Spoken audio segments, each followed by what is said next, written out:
नमस्कार, मैं धनंजय कुमार, राष्ट्रीय महामंत्री भारतीय भोजपुरी समाज। दिल्ली में बसे सभी पूर्वांचल वासियों से निवेदन करना चाहता हूं कि छठ पे इतना ड्रामा क्यों। आप कभी भाजपा के पीछे भाग रहे हैं, कभी आम आदमी के पीछे भाग रहे हैं, कभी एलजी के पीछे भाग रहे हैं, कभी कांग्रेस के पीछे भाग रहे हैं। सब कोई अपनी राजनीतिक रोटी इस पे सेंक रहा है, केवल और केवल छठ पे। जबकि इन बेवकूफ़ों को ये पता नहीं है कि छठ केवल और केवल प्रकृति की पूजा है और आज के युग में जीवंत अगर देव कोई सूर्य है जिसके सानिध्य से अगर हम जिंदा हैं तो उसकी पूजा है।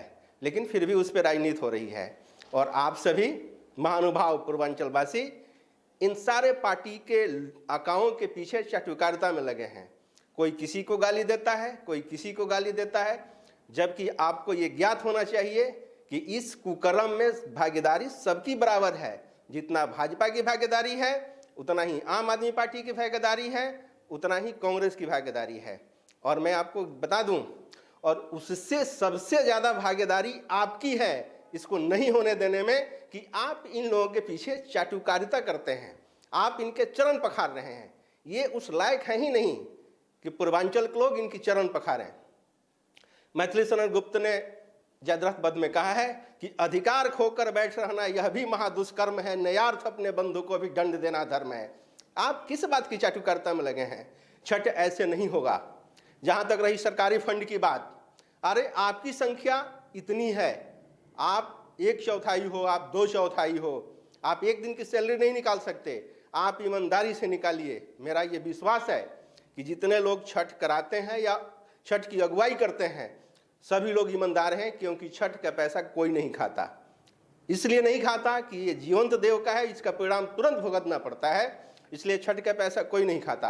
आप जिस घाट पे छठ करते हैं उस घाट पे जो आयोजक हैं, आप अपनी एक दिन की तनख्वाह उसको दीजिए, ईमानदारी पूर्वक एक दिन की तनख्वाह दीजिए और छठ भव्य तरीके से होगा।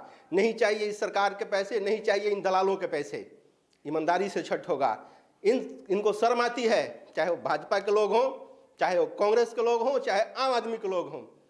बार सब खुले हुए हैं, बार रात को 12 बजे तक चलते हैं, शराब की दुकानें रात को 12 बजे तक खुलती है, साप्ताहिक बाजारें लगी हुई है, शादियां हो रही है, डांस ड्रामे हो रहे हैं, सिनेमा हॉल खुला हुआ है। इस नेचर, इन शर्मों को, बेशर्मों को ये पता है, जो लोग आयुर्वेद का ढिंढोरा पीट रहे थे, इस पूजा में लौंग, इलायची, ऐसे सब कुछ लगता है जो कोरोना को मात करता है। ये एक दिल्ली में बैल बैठा है, वो कहता है कि कभी रामलीला में बैठ के नहीं, छठ में खड़ा होकर नहीं। अबे भारत के लोगों और पूर्वांचल वासियों, इनके ड्रामा से हटो और ईमानदारी पूर्वक लग जाओ और कल से ठान लो कि हम किसी के आगे गिड़गिड़ाएंगे नहीं। हम जहाँ छठ करते थे वहाँ करेंगे और जो आएगा भगवान भास्कर के आशीर्वाद से जवाब देंगे। और इतना मन में विश्वास कर लो कि जो इस त्यौहार का विरोध करता है वो कुष्ठ रोगी हो ही जाता है, तो आपका जो विरोध करने आएगा होगा। ये आपके अंदर मन दृढ़ विश्वास होनी चाहिए। रश्मि रथी में रामधारी सिंह दिनकर कहते हैं कि खम थोक थेलता है जबर, पर बद के जाते पाँव उखड़। आप एक बार जोर लगा के तो देखो, गिड़गिड़ाना छोड़ो। जब तक आप इन राजनीतिक पार्टियों के लोगों की चाटुकारिता करते रहेंगे तब तक आपकी यही दशा होगी और ये दशा दुर्दशा में बदल जाएगी।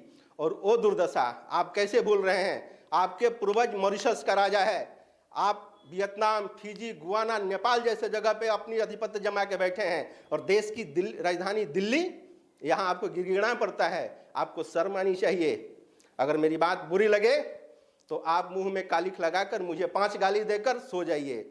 अगर मेरी बात अच्छी लगे तो इस वीडियो को हर जगह भेजिए और सबको जगाइए कि एक दिन की तनख्वाह हर पूर्वांचली निकालेगा और उस छठ घाट पे देगा जहाँ पे छठ होता है, चाहे वो कोई करवाता है, किसी पार्टी का करवाता है। न यहाँ कोई पार्टी न कोई पौआ, वहाँ छठ होगा और हमें इनके आगे गिड़गिड़ाने की जरूरत नहीं है।